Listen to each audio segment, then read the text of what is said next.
Boa noite, mais uma live amostrada. Eu sou aquela repórter, aquela que adora uma live, adora trazer pessoas, convidados, pessoas que faz toda a diferença. Gente, meu convidado hoje, dessa live amostrada, é uma dessas pessoas que faz a diferença, principalmente em trabalhos em comunidades. Eu falo especialmente da comunidade aqui, né, aonde moro, em Jardim de São Paulo. E meu convidado, ele tem essa característica, né, essa característica do trabalho, essa característica do esforço, essa característica de pensar principalmente no outro, né, no bem comum. O que é pensar no bem comum, gente? Pensar no bem comum é pensar no próximo, é pensar no bem-estar do próximo, né? Aonde você mora, já que você tem um pouquinho de, sei lá, um pouquinho de persuasão, um pouquinho de trabalho mesmo. Aquele cara que faz a diferença, então por que não fazer a diferença? Por que não trabalhar? Por que não lutar por essas pessoas que muitas vezes não têm voz? E aí eu falo em relação a uma série de coisas, eu falo em relação a pequenas coisas na educação, eu falo em coisas ligadas a porque a gente não movimenta também a nossa comunidade para outras coisas, para o lazer, porque a gente não pensa também na nossa comunidade como um todo em relação ao bem-estar das crianças, da população, enfim.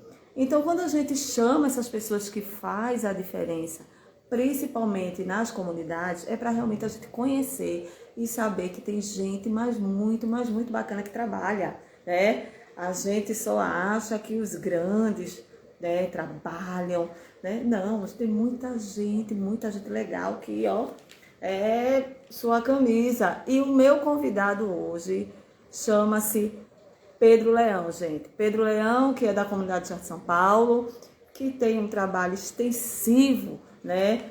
Assim que eu posso falar, né? Incansavelmente na comunidade. Isso pensando, como eu acabei de falar, pensando ao seu redor, pensando no próximo, pensando no pequeno, pensando no lazer. E aí, meu convidado está aqui presente, a gente vai bater um papo, a gente vai falar sobre o presente desse meu convidado, né? O que esse meu convidado já fez, o que esse meu convidado pretende fazer e o futuro, né, gente? Porque eu digo e repito, o bom de tudo isso é a gente conhecer essas pessoas realmente faz a diferença. E vem pra cá, Pedro, vamos conversar bastante, porque eu sou pra lá de amostrada, eu gosto de falar, né? Eu gosto dessa coisa de saber que tem gente que ajuda bastante, tem gente que tem voz, tem gente que, né, é a voz da comunidade. Então, o nome dele chama-se Pedro Leão, tá, minha gente? Vou agora, né, chamo ele agora nesse exato momento pra gente bater esse papo bem, mas bem. Ele acabou de chegar por aqui. Pedro!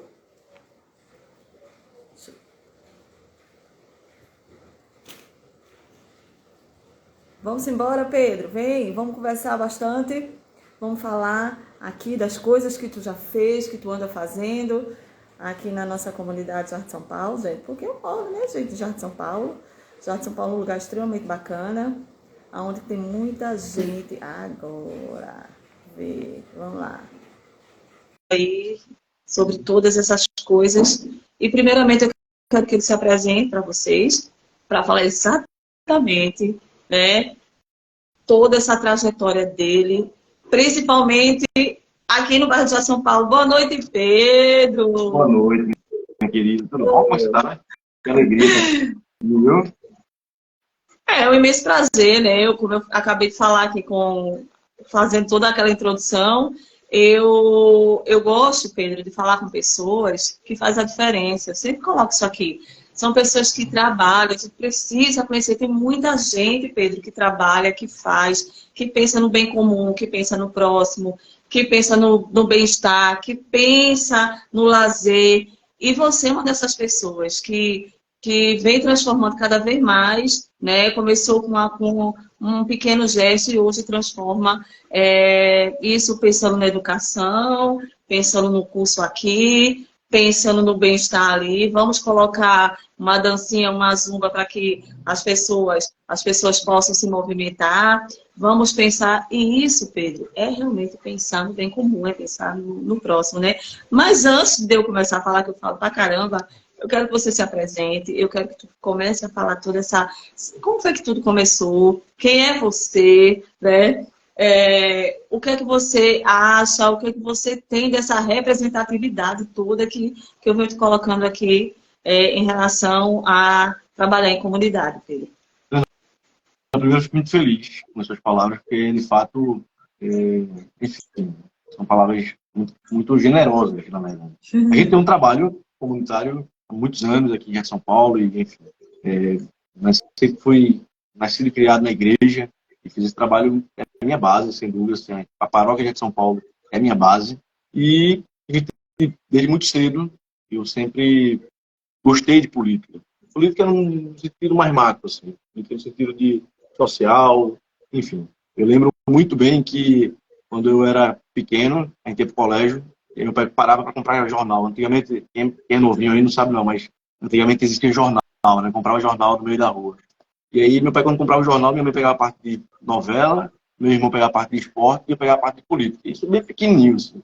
Quando fui fazer vestibular, eu fiz o vestibular de Ciências Sociais, que na época não tinha a ciência política. Durante o meu curso surgiu o curso de Ciência Política, também fiz na Federal, e sempre trabalhei com política, né? E fui candidato a vereador algumas vezes. E, assim, eu acho que o trabalho comunitário, você, por mais que pareça ao contrário, mas você ganha mais do que você dá. Quando você oferece um lazer, quando você oferece um curso, quando você oferece enfim, um dia de cidadania, quando você oferece, você ganha muito mais, recebe muito mais, em vários aspectos, do que você dá, entende? Então, essa política, essa ação social, ela, de fato, assim, me preenche, né? Me preenche, é algo que eu faço com muita alegria. Na última eleição de vereador, a gente não foi candidato, e aí a gente, né, eu tenho um grande amigo, o vereador Zé Neto, que ele, né, decidiu ser candidato, disse vamos somar forças, e a gente foi candidato, e o mandato, claro, nos deu a possibilidade de chegar em mais lugares, chegar com outra força, conseguir fazer mais. Então, nos proporcionou fazer mais, né? Aquilo que a gente tinha de planos, de sonhos, de projetos, o vereador, o mandato, nos proporcionou avançar, né? E aí tudo começou, desde pequenininho, com aquela coisa, essa transformação foi aos poucos. Agora, Pedro, você fala que tudo começou, você se formou, né? Porque a política é tudo que a gente faz, né? Você sabe disso, né? Desde tudo que a gente faz hoje, as pessoas, até aquelas pessoas que dizem que não gostam de política, estão fazendo política. Então, tudo é política. Mas, como de fato, Pedro, tu se apresenta para a comunidade de São Paulo? Como é que tu chega nessa comunidade? Como é que tu chega para as pessoas e dizer assim, ó, eu vou, sei lá, eu vou cuidar de vocês, eu vou atrás de um curso para dar uma melhorada aqui, para eu ver toda essa garotada fazendo um curso de computação, ou o que te levou a essa preocupação? Porque a gente, como jornalista, né, a gente vai escavacar um pouquinho a vida do entrevistado, né?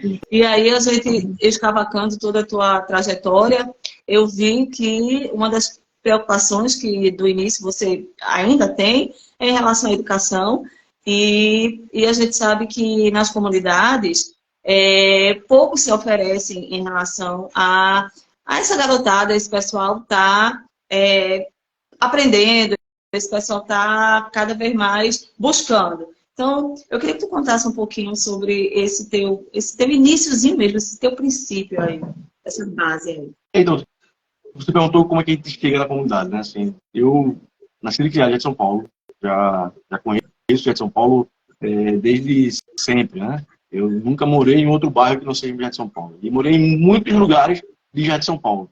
Na Piracicaba, na Vila Real, no El Salvador. E há mais de 10 anos que eu moro aqui na La Rota. Então eu conheço Jardim de São Paulo muito bem. Assim. Então isso facilita você conhecer, você sabe quais são as dificuldades. Assim, tem hoje um salão, um espaço chamado Espaço Aquarela. Esse espaço, durante a semana, ele é oferecido alguns serviços, né? E no final de semana ele é um espaço de festa, né? Então, durante a semana, a gente tem zumba, tem karatê, agora vai ter o jiu-jitsu, tem cursos. Por exemplo, fez um curso essa semana, que foi um curso voltado para as mulheres, foi excelente, né? Que foi de depilação, assim, um curso que elas vão sair podendo, assim, elas estão encantadas, enfim, é algo delas, o testemunho delas, estão encantadas com isso aí e vão sair preparadas para o mercado de trabalho, assim. Elas podem hoje comprar o seu material e ir embora fazer, ganhar seu dinheiro. Então, isso que é mais interessante, sabe? É você poder, com o trabalho comunitário, mudar a vida das pessoas, né? Você poder proporcionar uma alternativa, uma oportunidade para as pessoas. Então, assim, como você chega, as pessoas precisam de tudo. O mais básico. Eu lembro na pandemia, nós conseguimos, através do convênio do gabinete do vereador Zé Neto com a CUFA, nós conseguimos aqui atender diversas pessoas com cesta básica, com gás, porque ali era um período muito crítico. Mas, assim, a comunidade em si, já de São Paulo, e os bairros vizinhos e as comunidades vizinhas, tem muitas pessoas carentes de tudo, assim, de tudo. De um reforço escolar, enfim, de diversas coisas, né? E a gente tem buscado, lógico que nós temos a nossa limitação, né? Nem tudo a gente consegue, infelizmente, e quem mais queria conseguir tudo éramos nós mesmos, mas, enfim, acho que o mais importante é a gente ter um objetivo e correr, né? Buscar, trabalhar, insistir, criar relação, e é isso. E aí a gente percebe que com isso, Pedro, a transformação vai acontecendo devagarinho, Sim. as coisas vão acontecendo, né? Porque, como você sabe, educação, oportunidade, realmente é o que falta. Quando a gente fala assim, comunidade, quando a gente fala nessa questão, é a gente mudar esse conceito, né? Eu acho que cada uma dessas pessoas, as mulheres que são donas de casa, mas que visam já ter uma oportunidade de trabalho, visam ter uma profissão, ou esse estudante que visava ter um curso de inglês, ou visava ter um curso de informática, mas nunca teve a oportunidade, e dali ter uma pessoa que possa proporcionar isso, né? Isso é muito bacana. E isso, Pedro, como eu falei desde o início, isso leva as pessoas a acreditar no trabalho da outra, a dar uma credibilidade cada vez mais, né? Eu queria saber, essa relação desse crédito que você tem com a comunidade, como é esse vínculo, como é essa relação? Existe esse crédito? É só crédito de cobrança? As pessoas chegam a Pedro, está precisando disso e disso. Como é que tem essa relação? Porque a gente sabe que tem um lado muito bom, que é extremamente positivo, que é aquele lado de todo mundo, né? Que você chega lá e leva o projeto, as pessoas vão lá, procuram fazer. Mas e o lado da cobrança, Pedro? Como é que tu lidar com tudo isso? Assim, eu percebo o povo muito generoso, né? É um povo muito generoso. Eu acho que o mais importante é você também, assim, você não faz nada sozinho.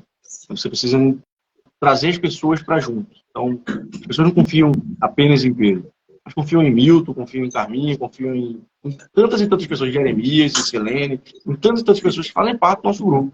Então, assim, você está fazendo um trabalho social, um trabalho comunitário, você precisa de um Felipe, por exemplo. Felipe é o professor da Zumba, que toca a Zumba sozinho. Eu dou o suporte, às vezes, de um evento, às vezes de uma... Mas quem toca o projeto da Zumba é ele, que vem, que chega de bicicleta, vem dar sua aula, encanta as meninas, é muito mais do que um professor, ele é, às vezes, um psicólogo, às vezes enfim, então, claro que você não consegue fazer sozinho. Então, agora, você disse, como é que você consegue conquistar a confiança da população? É trabalhando, é você se colocando à disposição, é você se colocando, acolhendo as pessoas, né? E mostrando oportunidades, dando oportunidades para elas. Assim. E aí, elas são muito generosas, sabe? Eu lembro muito bem de uma ação que a gente fez em São Paulo, que foi de um roubo que teve de um carro, e levaram tudo de uma banda de um grupo jovem aqui da igreja.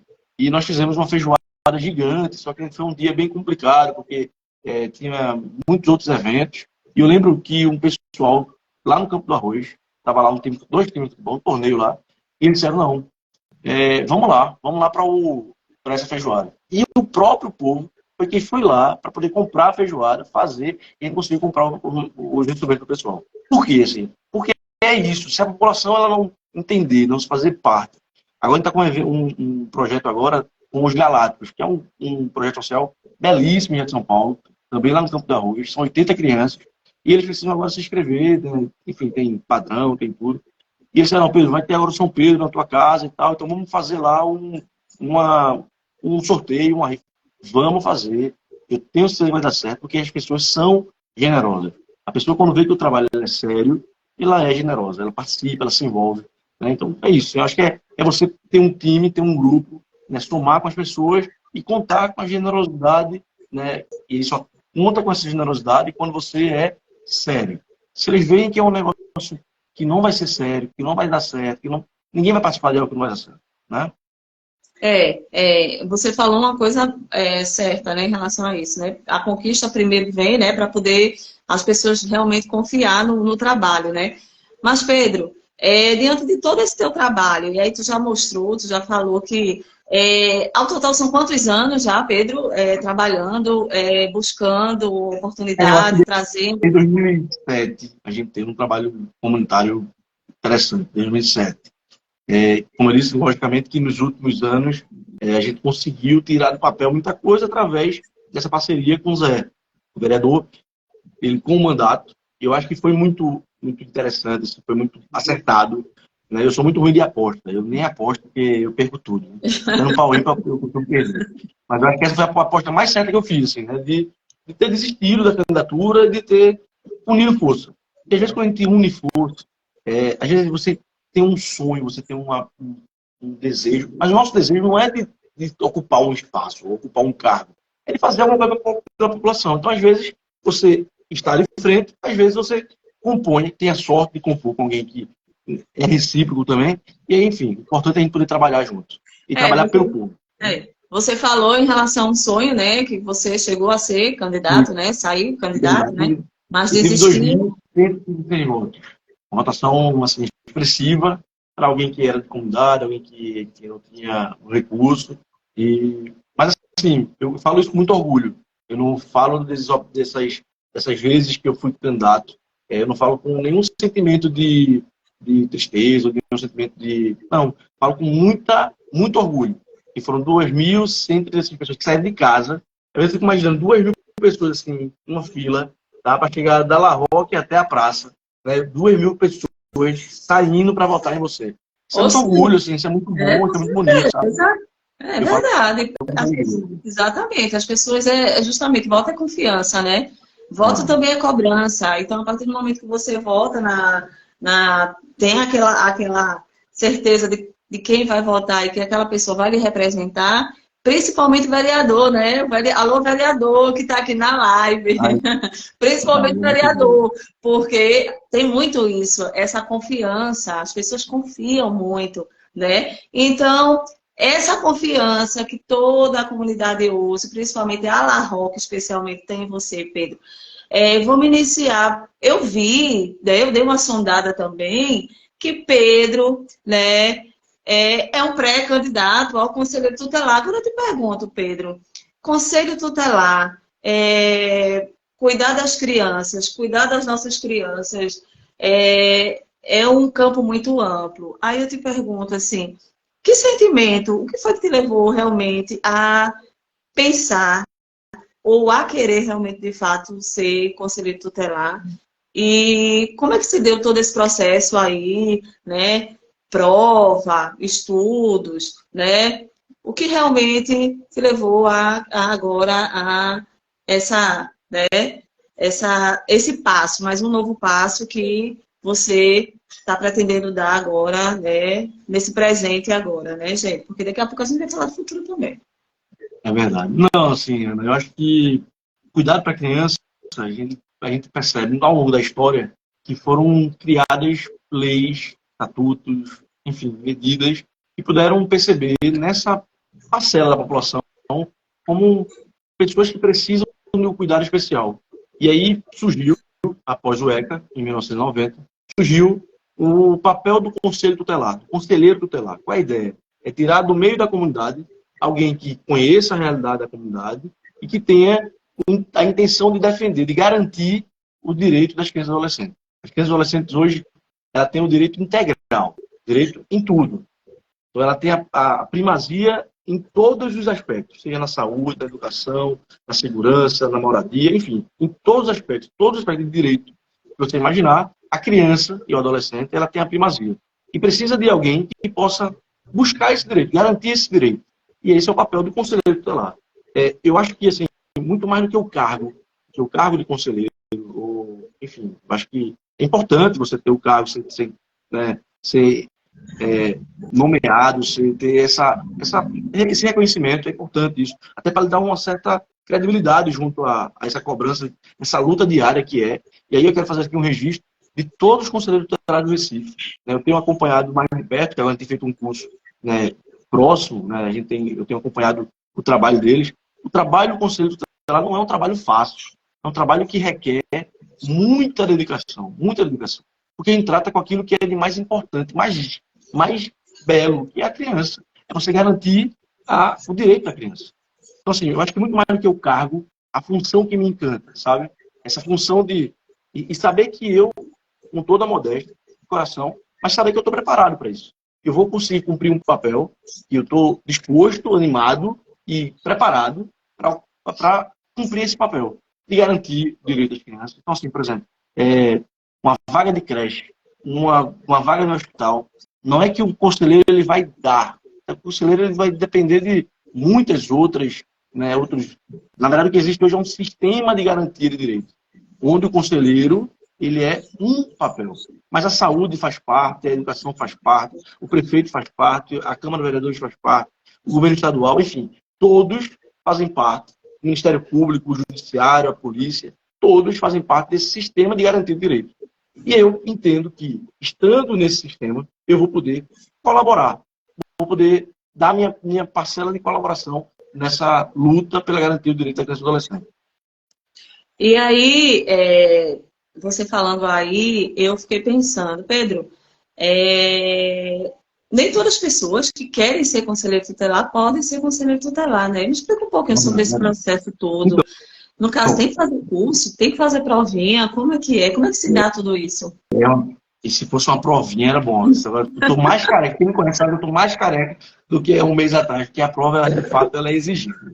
Sim, eu já fui candidato a vereador, já fui secretário de partido, então eu sei a burocracia que é para você ser candidato a vereador.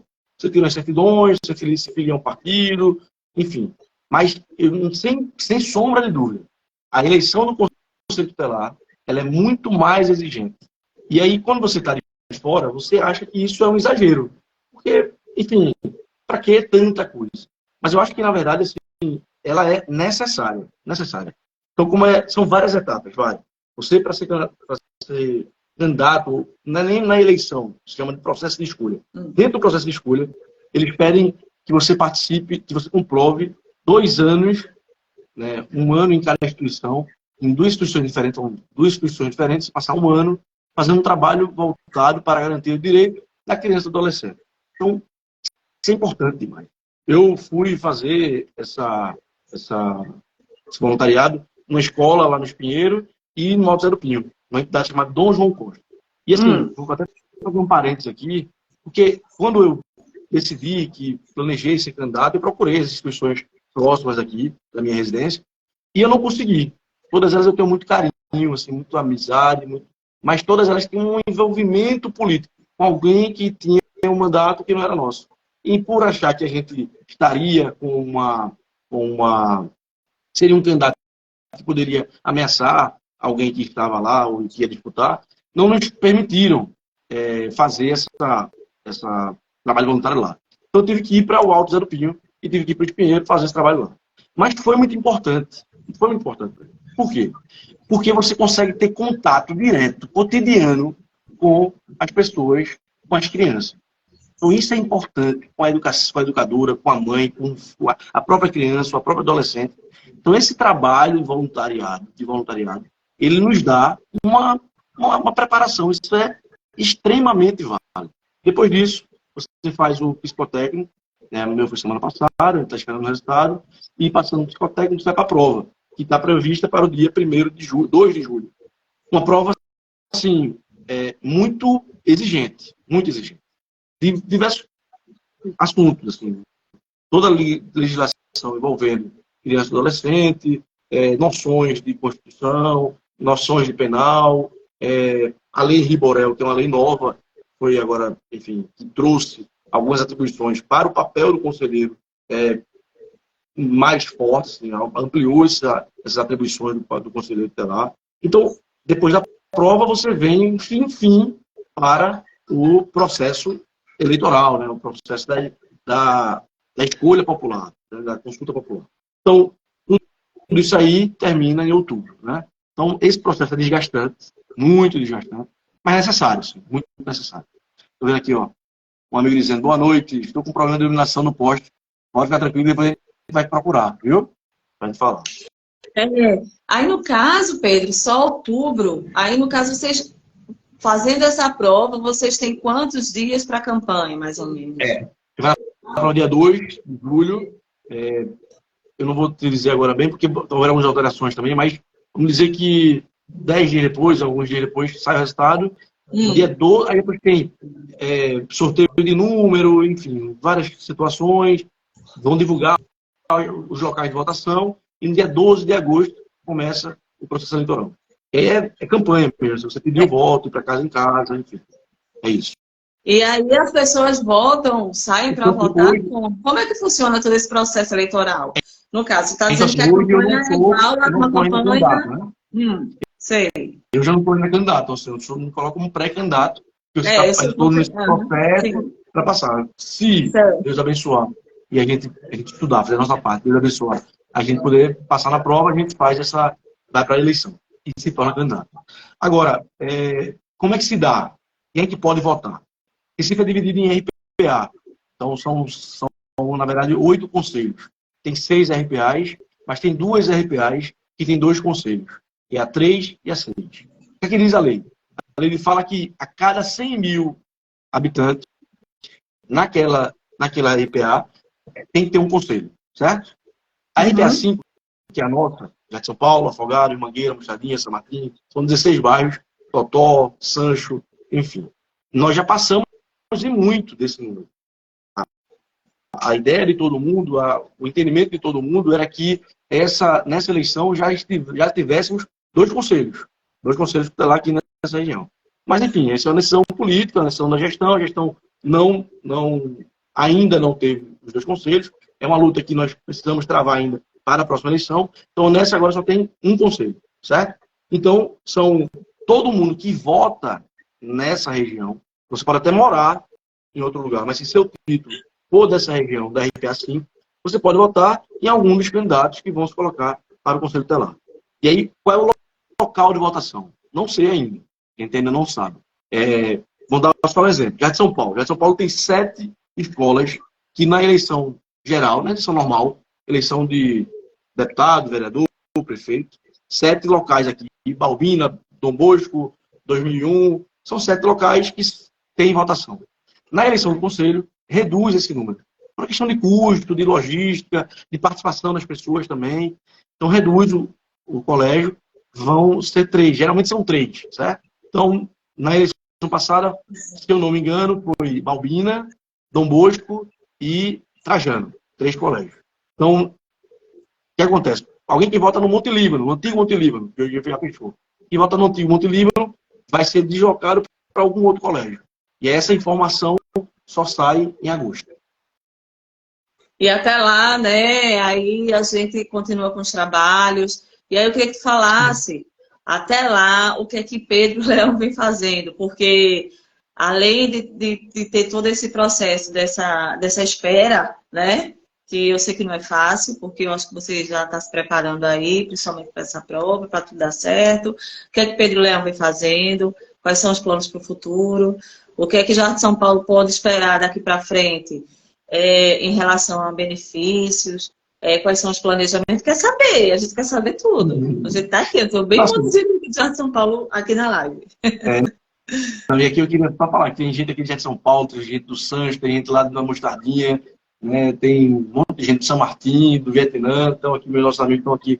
Não sei se ficaram ou se já saíram, mas eu vi um monte de gente aqui mandando abraço, é uma alegria muito grande. Mas eu ia falar assim, acho que nesse período a gente precisa ir cumprindo etapas, né? Você não pode antecipar nada, assim, não vou sair por aqui para pedir volta a ninguém, não vou sair por aqui, de forma alguma. Assim. A primeira coisa, você não pode fazer o depois antes do antes, né? Então você precisa seguir a próxima etapa. A próxima etapa agora é a prova, a bendita prova. De fato, assim, é uma prova muito exigente. A prova que na eleição passada, 4 conselheiros de mandato, que já estavam no mandato, foram reprovados. Para você ter uma ideia, assim, o nível da prova. Foi uma prova realmente alta. E é uma prova exigente. Nessa agora, eu acho que ainda vai ser mais, porque ela tem novas leis. A cada momento a gente tem alguns desafios aí, né? E nessa agora a gente já trouxe a questão da Henri Borel, que é importante. Qual é Henri Borel? O que é Henri Borel? Aquele fato daquele menino que foi assassinado pelo padrasto, pela mãe e tal. Na verdade, há essa investigação desse crime. E foi feita uma lei para que pudesse chamar a atenção dentro dessa temática da violência doméstica. Então, contra crianças e adolescentes. Assim como foi feito com a violência contra as mulheres na Lei Maria da Penha, que a gente também estuda, também cai na prova Maria da Penha, foi feito algo muito parecido em relação à criança e adolescente com a Lei Riborel, que é você poder chamar a atenção para o lugar mais sagrado que a criança tem. A criança tem a sua casa, como seu lugar mais sagrado. Que é o lugar onde você tem que ter a acolhida, tem que ter a educação, tem que ter o alimento, tem que ter o suporte. E muitas vezes esse lugar é o local do crime, do abuso, da violência, do constrangimento. E aí essa lei é uma lei importantíssima que todos nós, cidadãos, a gente precisava saber, conhecer. Por exemplo, tem um amigo que é conselheiro tutelar, e ele diz, Pedro, com essa lei, tem uma situação de uma criança que foi, enfim, abusada, e a mãe sabia do abuso, e levou essa criança para o hospital. E lá a criança estava extremamente, enfim, ela não queria ser atendida por ninguém, ela não queria ver a mãe, ela só chorava, só gritava. E aí o hospital comunicou ao conselho tutelar, e o conselheiro tutelar notificou, solicitou, fez uma petição à própria juíza, e a juíza já deu uma medida protetiva para tirar a mãe de lá. Isso quer dizer o quê? Que a primeira atribuição do conselheiro lá hoje é muito maior, porque você, de fato, hoje tem essa atribuição de se dirigir diretamente ao juiz, e você precisa estar preparado para isso, em todos os aspectos, né? No conhecimento da lei também, enfim. E você precisa também ter esse entendimento, essa dedicação ao processo, entendeu? A criança. Então, é isso. Então, acho que é muito mais essa questão do conselheiro hoje ter mais atribuições do que tempos atrás. Temos aí hoje, eu acho que, uma outra situação que vai exigir muito do conselheiro tutelar, que é essa vulnerabilidade da criança na rede social. Exato, era isso que eu ia conversar com você, exatamente. Eu acho que você, o mês passado, né, maio, quer dizer, a gente ainda está em maio, já quero chegar em junho. Nesse mês agora, ainda de maio, já 31, dia 18, né, a gente comemora especialmente, comemora não, a gente frisa especialmente aquela data para que a gente possa lembrar o combate da violência contra a criança e o adolescente. E uma das coisas que eu conversando com algumas pessoas, eu falava em relação a isso, né? Como será e como vai ser daqui para frente o papel do conselheiro tutelar em relação às mídias sociais? Por quê? Porque é algo que a gente já vem se preparando muito. As mídias sociais hoje, ela é responsável por uma série de coisas, principalmente em relação a essa violência sexual com as crianças e com os adolescentes, né? A gente sabe que é um simples joguinho, que não é um joguinho. A gente sabe que são diversas situações. Então, assim, Pedro, eu acredito que também isso vai ser uma das coisas bastante acrescentada daqui para frente no papel do conselheiro tutelar. Assim, eu acho que, como eu disse, né, é um sistema de garantia. E aí todo sistema precisa estar muito atento. Muito atento. Precisa estar muito ligado nesse novo risco. Eu tenho uma filha de 9 anos, está aqui do meu lado. Minha trouxe água, já vem... Minha filha, né? Tá trabalhando não, viu? Você trabalha infantil. Enfim, a gente precisa estar muito ligado. Como pai, você tem que estar muito ligado, muito perto. E aí, eu acho que o conselheiro também tem que estar muito inteirado nisso aí. Perceber quando aquilo, de fato, é algum crime contra a criança, quando aquilo, de fato, vai tirando vai prejudicando esse direito da criança, entendeu? Acho que é isso, sim. Acho que a gente precisa estar preparado para esse processo e muito mais também de conscientizar a criança. A criança hoje ela não é mais besta, sabe? A criança hoje ela sabe tudo, conhece tudo, pega tudo, né? Enfim.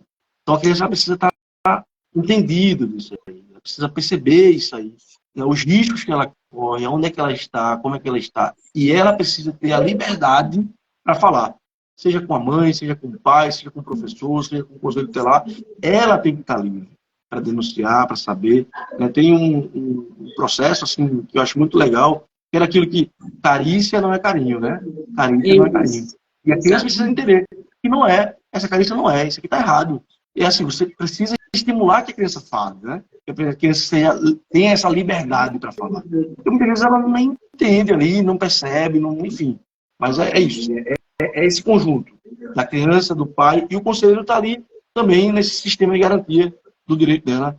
E, enfim, é isso. A gente lá de cá, a gente também acrescenta, sempre falando que o conselheiro, isso eu falo como mãe, né? Ele tem esse papel grande de educador. E falando um pouquinho da educação, Pedro, eu percebo que há uns anos, né, a gente passou por um processo aí complicado, principalmente nas escolas, por conta dessa educação sexual. Como chegar até as crianças, como falar com as crianças, o que foi retirado muitas vezes, porque alguns pais, né, até pensam que isso é desrespeitoso, outros não, outros querem que seja colocado, que entre numa roda de discussão o professor e a criança. Então, Pedro, o que tu vê em relação a isso, desse distanciamento de 4 anos agora, né? 4, 5 anos que tivemos em relação às escolas, que eu acho que talvez tenha sido também um pouco de atraso em relação a essa educação toda e esse papel também que o Conselho Tutelar também tem essa troca com as escolas, né? Tem essa relação com as escolas. Né? Tem sim, a escola é parceira primordial, né? O conselheiro tem que ser parceiro. Essa semana eu estava conversando com alguns diretores de escola e, enfim, eu passei 3 anos sem conhecer algum conselheiro. Isso não existe, não pode. O conselheiro tem que estar presente o tempo todo, né? Na escola, tem que estar presente o tempo todo, né? Na vida cotidiana dos alunos, enfim. Mas falando em relação à educação, eu acho que a gente precisa pensar muito mais. Eu sou sociólogo, minha formação é sociologia. E na sociologia, também esse aspecto da educação, ele é discutido. Né? É uma educação voltada para entender a sociedade. Não adianta você fazer uma educação distante da realidade da sociedade. A gente precisa, de fato, ter uma educação que possa nos aproximar das pessoas, possa nos conectar com a realidade do nosso dia a dia. Então, acho que essa questão da educação sexual, a educação financeira e vários outros aspectos precisam ser discutidos na escola, entende? Na escola. Agora, eu entendo que todo o ambiente ele deve ser muito mais do que um ambiente formal de discussão, mas dar essa confiança para que a criança ela possa, no seu seio, né, familiar, poder ter essa liberdade de conversar. Eu não vou nunca terceirizar a minha, por mais responsabilidade, por mais entendimento, por mais que eu sei qual é o papel da escola, mas eu não posso terceirizar a educação da minha filha para a escola. Né? Porque, enfim, eu preciso também ter essa conexão com minha filha. Eu preciso que ela tenha essa liberdade de conversar comigo, tudo, de perguntar tudo. Porque se eu não for parceiro, amigo, próximo da minha filha, se eu não puder orientar ela vai perguntar a quem não a ama como eu amo.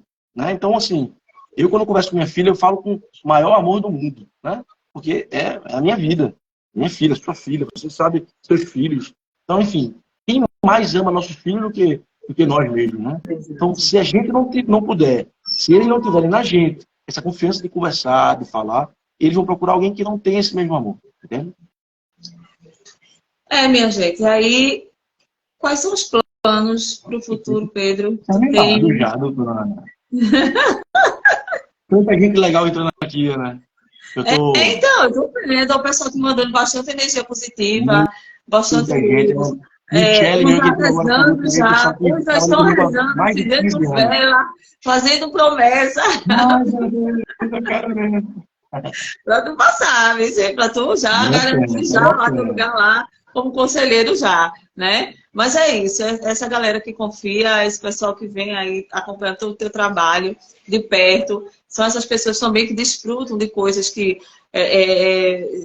né, estão aqui, principalmente aqui em Jardim de São Paulo.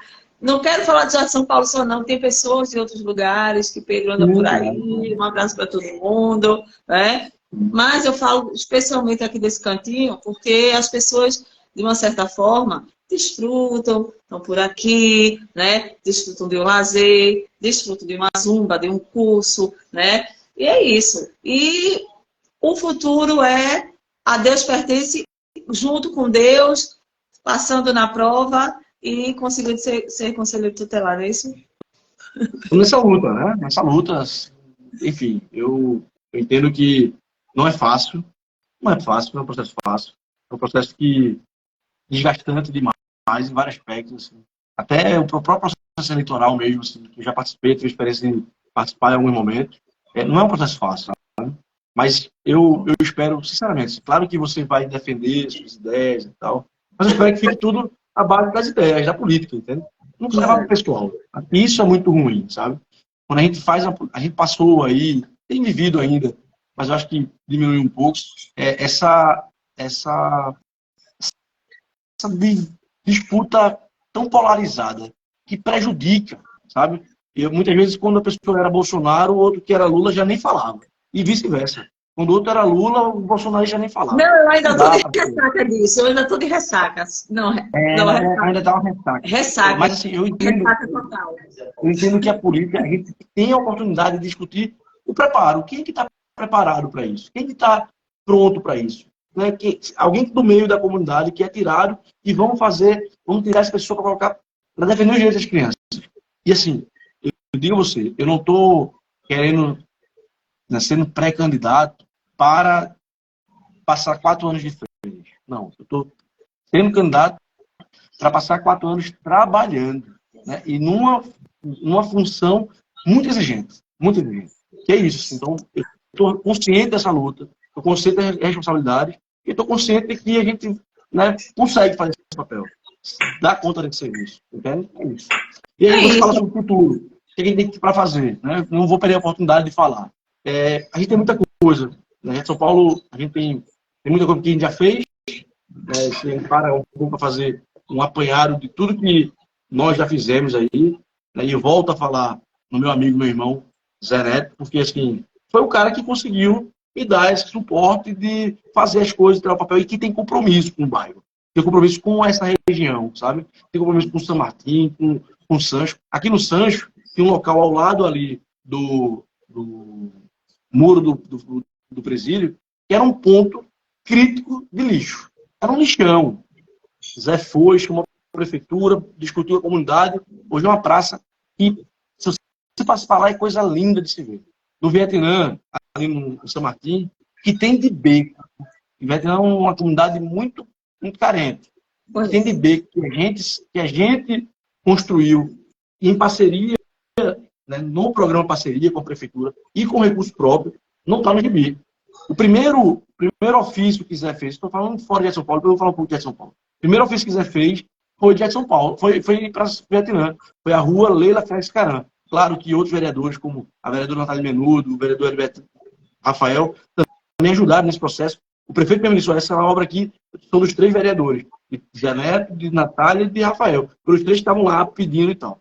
Mas é uma rua importante que vai mudar a realidade daquele lugar. A creche do Vietnã, hoje é a maior creche de todo o sistema municipal de educação. É a creche do Vietnã. Dentro do Vietnã, há uma ampliação agora, e quando for reformado, vai ser a maior creche da rede municipal de ensino.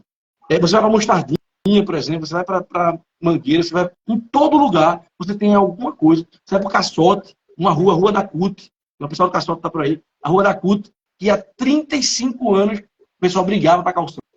Zé lutou, correu, já está lá, a obra está lá andando, e aí, enfim, vai ser inaugurado, o prefeito foi lá. Em São Paulo a gente tem algumas novidades, né? Aqui em São Paulo tem muita coisa que a gente já fez.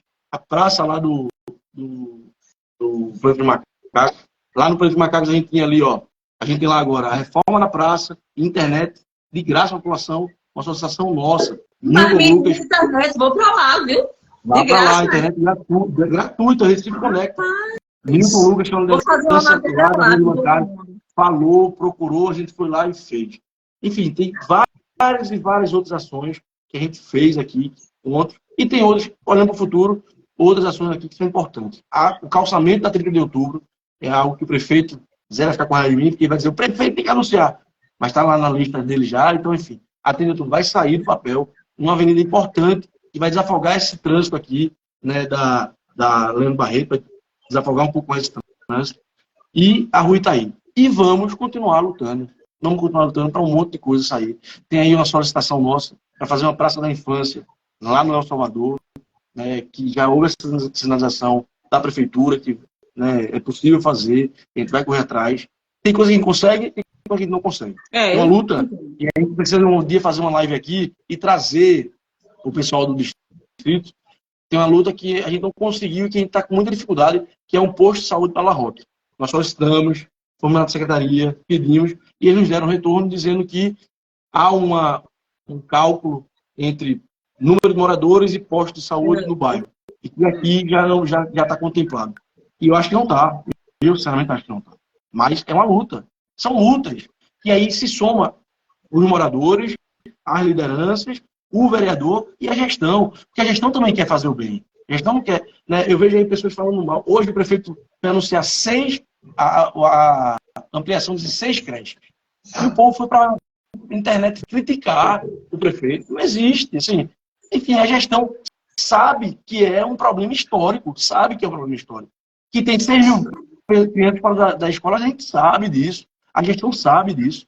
Tanto é que está construindo, está tendo como prioridade a primeira infância, a creche, a escola. Né? A gente teve aí um período de pandemia onde muitas famílias que tinham condições de manter seus filhos na escola particular, tiraram na escola particular e estão tentando colocar na escola pública. Isso quer dizer que eu, como conselheiro, vou concordar com tudo que eles estão falando? Não.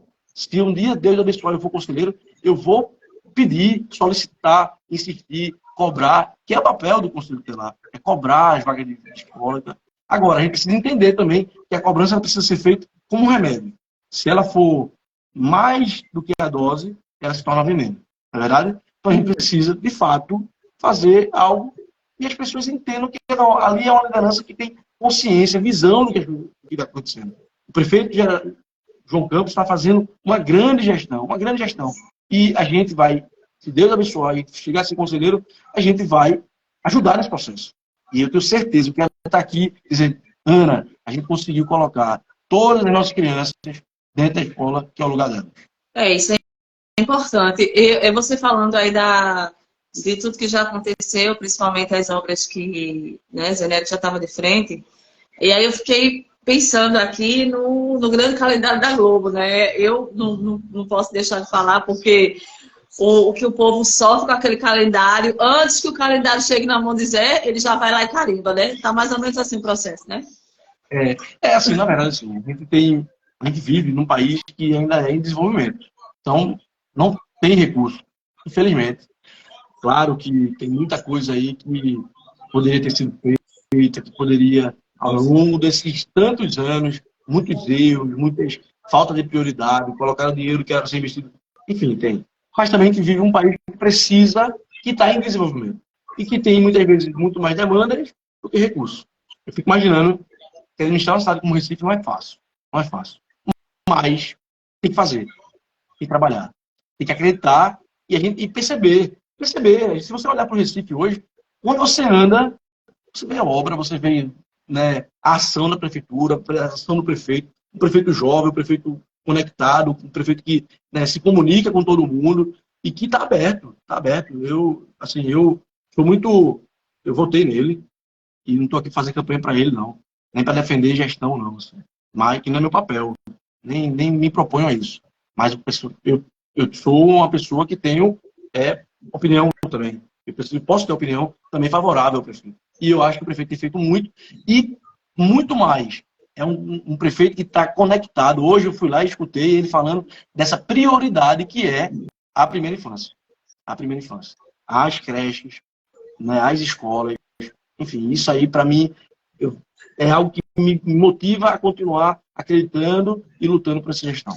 Porque, Pedro, se você pegar qualquer país bem desenvolvido na educação, o grande desenvolvimento primeiro é na primeira infância. A primeira infância é tudo, né? Onde a criança ela consegue desenvolver, realmente aprender, ver aquela aptidão, se ela tem mais aptidão para o lado de humanas, de exatos. Mas isso não quer dizer que ela não aprenda tudo bem direitinho. Então, assim, o que acontece muitas vezes é o nosso déficit em educação base.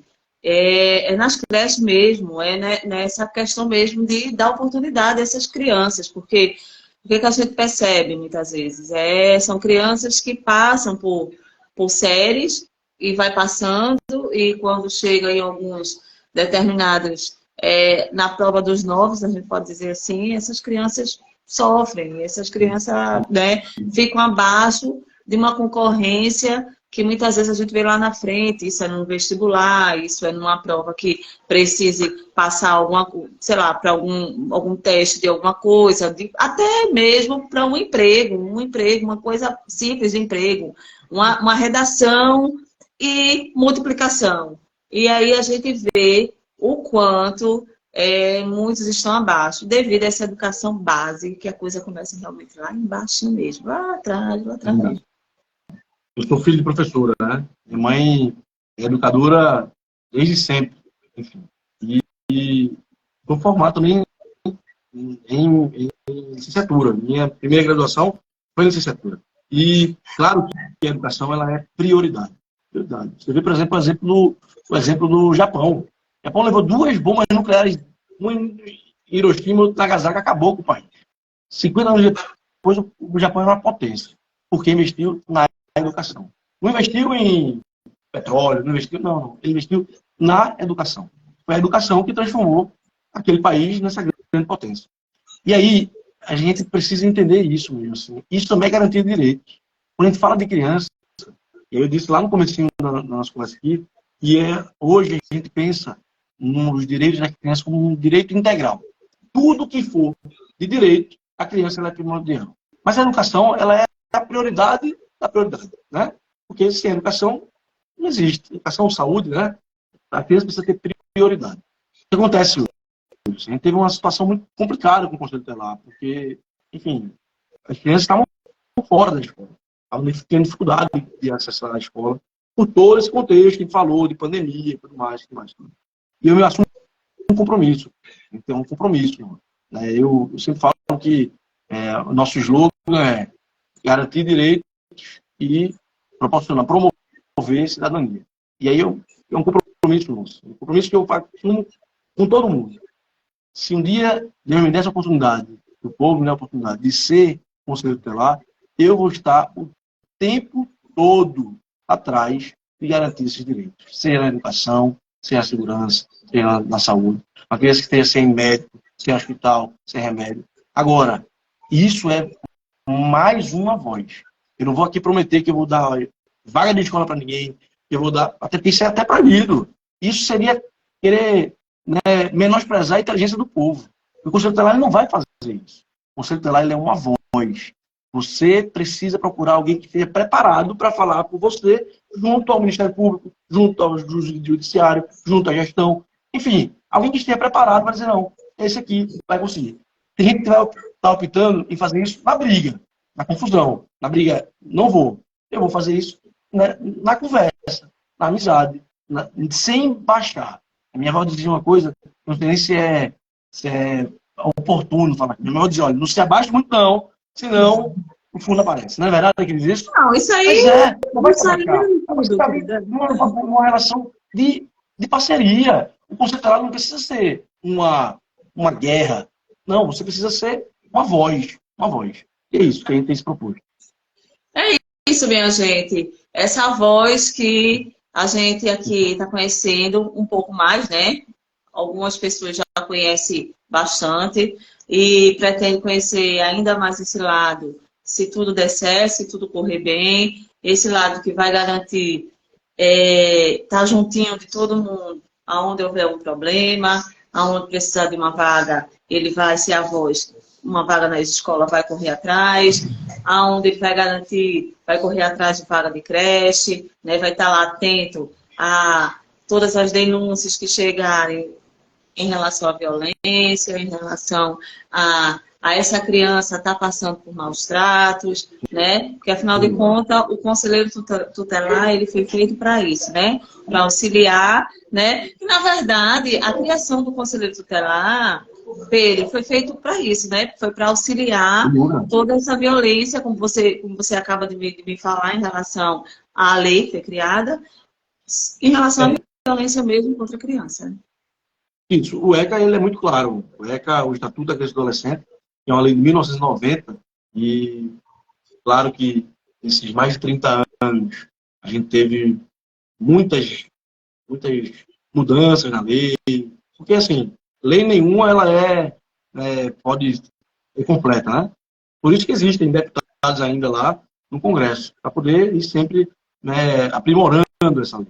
Mas o ECA, quando fala sobre o Conselho Tutelar, ele fala muito claro, é alguém do meio do povo, né? Não um jurista, que pensaram, na época pensaram assim, não, vamos colocar um promotor, vamos colocar um juiz, vamos colocar... Não, já existe a vara da infância, já existe o juiz da infância, já existe a promotoria, já existe a delegacia especializada, mas precisa alguém do meio do povo, alguém que conheça a comunidade, alguém que more na comunidade. Por isso que precisa ser alguém que more no bairro, que more na RPA, que more junto lá, que esteja lá.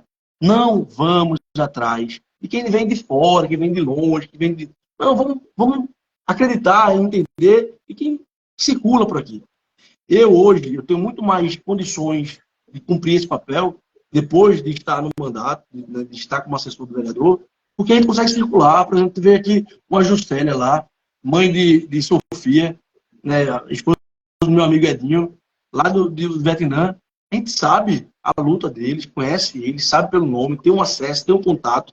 A gente vê aqui o pessoal lá de Ridaci, Evandro, Ediline, né, meu chefe está aqui, meu chefe Goeira está aqui, Jaqueline, tanta gente, né, Regina, Virlane, pessoas que a gente foi conhecendo, pessoas de longe, de muito tempo, que me viu quando eu era magro e cabeludo, e gente que conheceu agora, né, que já conheceu agora, e que sabe que todo esse tempo, de antes e de agora, a gente está na mesma luta, na mesma trincheira.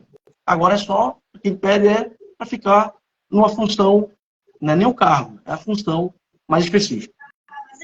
E é isso, né, minha gente? Mas eu quero um spoilerzinho aqui. Já de São Paulo vai ter São João, vai? Como é que é isso? Fala aí para mim um pouquinho. São João não. Vamos ter o São Pedro na casa de Pedro. Certo. São Pedro na casa de Pedro. Vai ser dia 30 de junho. Certo. Eu só não posso falar as atrações porque não está confirmado. Porque se depois dá para trás, eu só vou dizer uma atração, porque essa aí está confirmada, está prego batido, ponta virada. O vereador já... Que é Labaredas, banda Labaredas. Eita! E as outras são melhores ainda. Melhores não. Não sei seu valor. São boas também, muito boas. Viu? Minha mãe já olhou ali, ó, já animada. Tá. Já tá ensaiando, né? Já tá acontecendo os ensaios. Já tá vendo os ensaios. Assim que sair a confirmação, né, o vereador anunciar, acho que sábado a gente consegue anunciar, se Deus quiser, São João. Tá bom? Tá certo. Então passo para mim para divulgar. Vou falar uma outra situação. A gente fez agora o curso de depilação, foi muito bom, mas sábado é a conclusão. Vai surgir agora um curso voltado para o público masculino. Teve das meninas, vai ser o público masculino, depois a gente vai fazendo... A ideia é ter regularmente cursos aqui. E está ativo 2 cursos de depilação, um no Sancho, lá no Bido Krause, e outro lá no Vietnã, lá no Antônio Farias. Tudo isso, articulação do nosso grupo político. Tá bom? Ana, certo. Obrigado. Dando oportunidade a todo mundo aí, ao pessoal, para poder dar uma guinada na vida, né? Para poder trabalhar. Exatamente, trabalhar, exatamente. Pedro, eu te agradeço por esse papo. A gente sabe, como eu falei para você, Pedro, não se preocupa que é tudo muito leve, eu trago muito essa leveza, né? Eu que agradeço, né, a confiança, né? Desde já Eu te desejo tudo de bom, toda sorte, vai dar tudo certo. A gente vai voltar aqui conversar sobre todas as conquistas, você vai ver que vai dar tudo certo. E é isso, né? Eu estou falando aqui porque, como eu falei para você, a gente quando vai fazer entrevistar qualquer pessoa, a gente vai conversa com um e conversa com outro a respeito do entrevistado, né? Para ver se alguém fala mal, né? Porque o jornalista, ele é imparcial, eu não posso puxar o saco do entrevistado. Eu tenho que ser imparcial, mas ninguém chegou para dizer qualquer coisa em relação a você de negativo, ou dizer assim, é um cara, sabe, soberbo, né? Tu vai falar com uma pessoa insuportável, né? E não tem chance de ganhar, não, pelo contrário, né? Todo mundo que eu chegava e conversava e falava assim sobre quem era Pedro Leão, o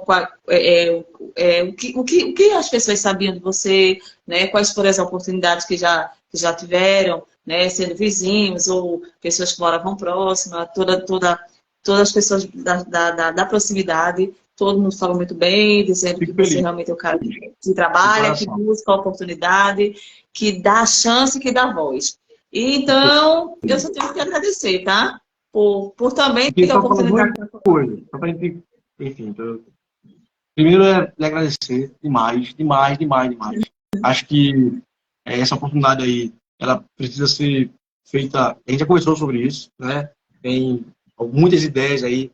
Você hoje, sem dúvidas nenhuma, você precisa tirar do papel e colocar.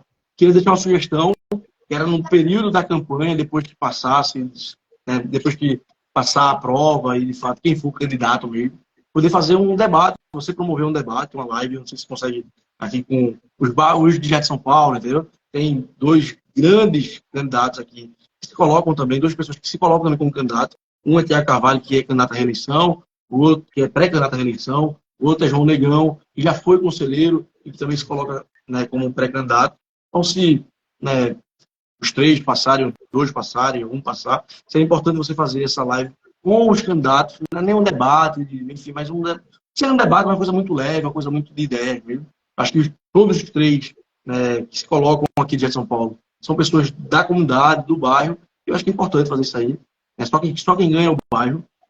E a outra coisa seria agradecer, né, minha mãe, minha noiva, minha filha. A Carolzinha teve que ir, né, teve que sair, mas estava aqui. Você tem que ver todo o aparato que foi feito de água, o silêncio, tudo caladinha. Mas é isso, queria agradecer de coração.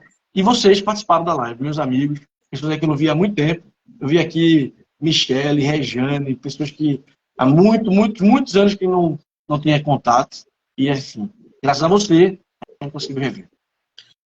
Então é isso, gente. Essa live vai estar salva. A hora que vocês quiserem ver, rever, vocês podem entrar por aqui, pelo perfil e assistir, escutar, né? Todo esse papo aí bacana, né? Ver e rever todas as falas aí do nosso convidado, né? De Pedro, né? E é bom que está salva, porque aí ele, candidato, ele lá, disse, olha, você falou. Aqui, né? Eu não sou aluno, mas eu também tenho um calendário. Aí você chegou lá, olha, você disse. E é isso, gente, é para isso que serve, né? A comunicação. Para isso que serve o jornalista, os repórteres. Para que a gente serve? Para isso mesmo, para a gente estar sempre trazendo, né, ideias e fazendo com que as pessoas, né, façam sempre a melhoria do povo. E é isso, é serviço, né? O jornalismo, na verdade, o que quer dizer tudo isso? É serviço, é servir. A gente estar sempre, né, divulgando e podendo também dar voz a tudo, né? A que as pessoas, né, possam estar precisando de alguma coisa, né? Enfim, né? Eu tenho esse meu jeitinho de ser, mas as coisas funcionam e as coisas saem. Pois é, só tenho que agradecer por tudo, né? Obrigada, né, pela oportunidade de me entrevistar e desejo sorte. Tudo de bom e é isso, vai dar tudo certo. Obrigado. Obrigado mesmo. Grande abraço, viu? Tchau, gente. Obrigada. E mais uma vez a live vai estar salva e vocês podem ver a hora que vocês quiserem, tá? Boa noite para todo mundo, né? E mais uma vez, obrigada, Pedro.